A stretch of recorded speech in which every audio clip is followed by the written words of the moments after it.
Sejam M e N conjuntos que possuem um único elemento em comum. Então a interseção só tem um elemento em comum. Então vou até colocar aqui, ó, M inter N, né, é um conjunto composto de um único elemento. Só tem um elemento.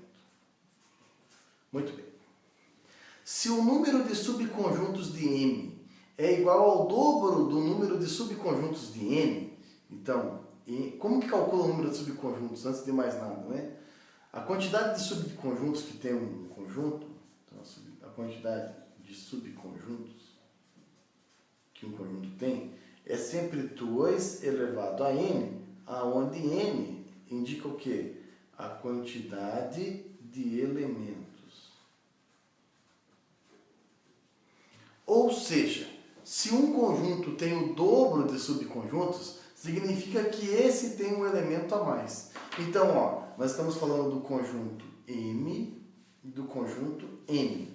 Ele disse assim, ó, o número de subconjuntos de M é igual ao dobro do número de subconjuntos de N. O que significa isso? Que se o conjunto N tem x elementos,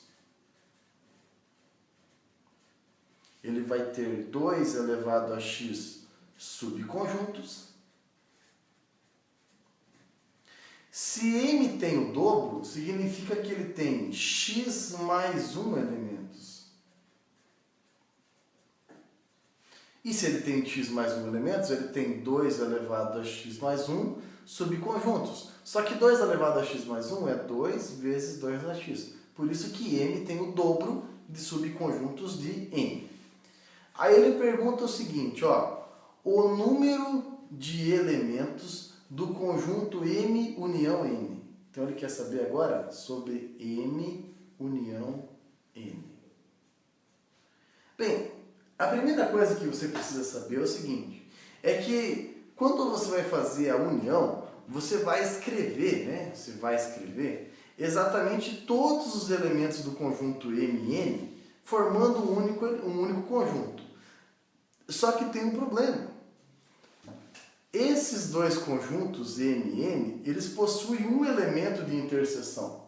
Se eles possuem um elemento de interseção, significa que na hora que eu fazer a interseção desses x mais 1 elementos com esses x elementos, vai ter um deles que vai fazer parte uma única vez da união.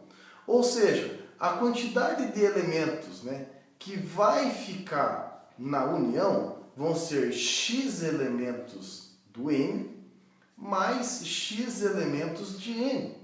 Por quê? Porque esse um elemento a mais é exatamente a interseção do qual nós estamos considerando. Então a união desses dois conjuntos vai ter 2x elementos. Ou seja, o número de elementos que tem na união vai ser o dobro de elementos de N. É exatamente o que tem em uma das alternativas. O dobro do número de elementos de N. A resposta é a letra E. Então, de novo, por que a união vai ficar com 2x? Porque a interseção possui um elemento. E como esse elemento pertence a M e pertence a N, ele é escrito uma vez só na união. Então, digamos que esse elemento a mais é perdido na hora da união. Por isso que ficamos com 2x elementos. Espero que eu tenha ajudado e até a próxima.